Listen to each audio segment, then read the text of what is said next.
Amy. And it's Miss Audrey. Today we're talking about Noah's Ark. Yay! Hey, Miss Audrey, how big is an ark? Is it this big? No, I think it's bigger. Is it this big? I think it's a little bigger. Is it this big? Bigger still. This big? No, I think it's like This big? bigger, right?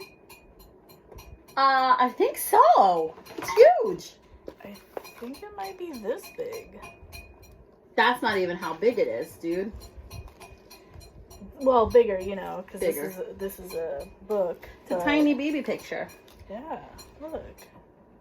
Big. It's 450 feet to be exact. That's humongous. Noah built the ark. Noah. But why did he build the ark? Because God told him to. Now, you see, back in the beginning when the earth was really brand new, there was Adam and Eve, and then came the brothers Cain and Abel, and then from there came Noah and his family. Now, after all of the things that happened, a lot of people began to be really mean to each other and start doing really mean things. Hey, you're mean. You're mean. No, you're mean. You're mean. So everybody was being mean to each other, and God didn't like that.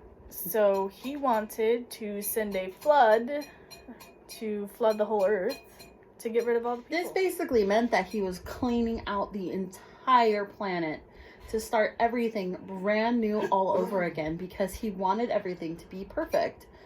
And this is a really scary thing. Yep, super scary. So the reason why God chose Noah was because Noah was a really nice guy, and turns out he trusted God and listened to him even when nobody else would. So Noah said to God that the earth is going to be filled with water, and that Noah should make a very large boat, 300 cubits long and 30 cubits wide, which was, he said, 450 feet long and 75 feet wide. And that he should grab 2 of each animal and put them on the boat, as well as pieces of plants and a lot of food to take care of them during the flood. Hey, did they have unicorns? Did they have unicorns? I don't think they did. What about dinosaurs? I thought I saw some dinosaurs on there.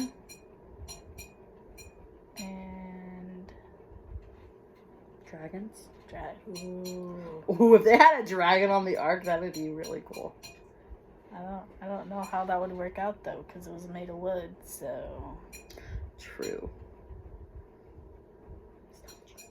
Okay, ready.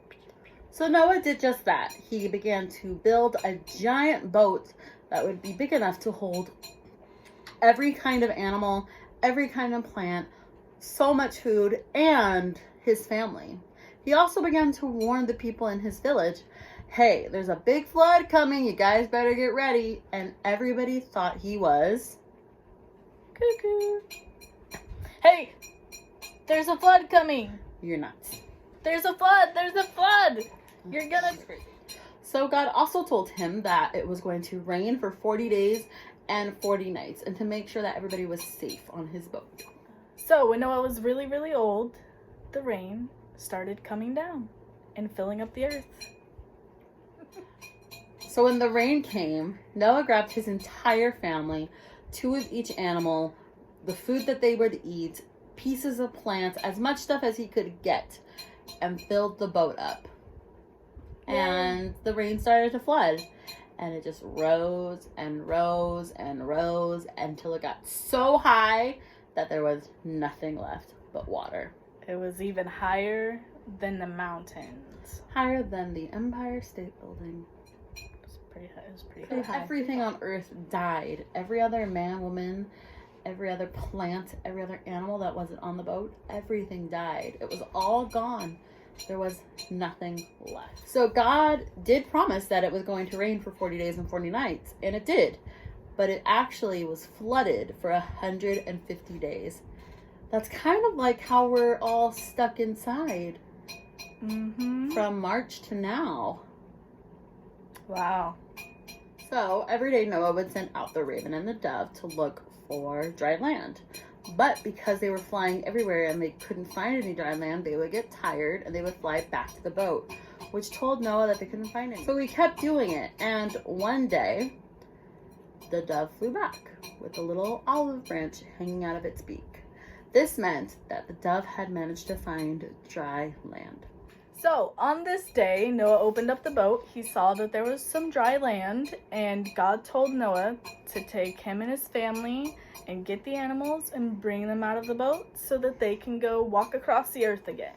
So, after Noah did all that, he built an altar to worship the Lord. Then God said to Noah, I'm going to make you a promise to promise you guys that I will never ever flood the earth again. I'm going to send a rainbow every time it rains. And when you see it, that means that you guys are safe and you guys are going to be protected from the rain, and there will never be another big flood to destroy the earth. Yay! Woo-hoo! Rainbow. Then after that, the animals started to populate the earth again. There were more horses and birds and bees and people, and everything was starting all over again, just like God wanted, and it was so amazing. So, I guess that means there weren't unicorns on the ark? Probably not. Darn. That means there weren't any dragons either. Oh, man. Or dinosaurs. So when we make a promise, it's important that we keep that promise, because that's what God does for us. He made us a really important promise, and he's kept it for all these years. Yay. So we hope you guys enjoyed this video, and we will see you guys next week. Bye. Bye. Blooper time. Woo! There's a lot. So on this day, Noah did something that I just completely forgot, because that's what I do. Every week. Every week. He opened the boat. Oh, yes. So on this day, Noah opened the boat and saw that there was dry land. Every week. That's like you're Dory.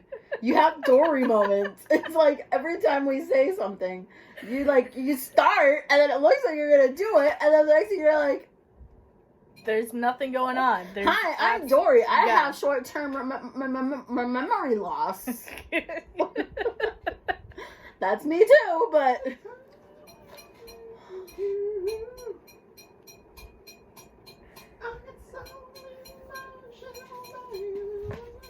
I would suggest stopping unless you want to be in the blooper reel.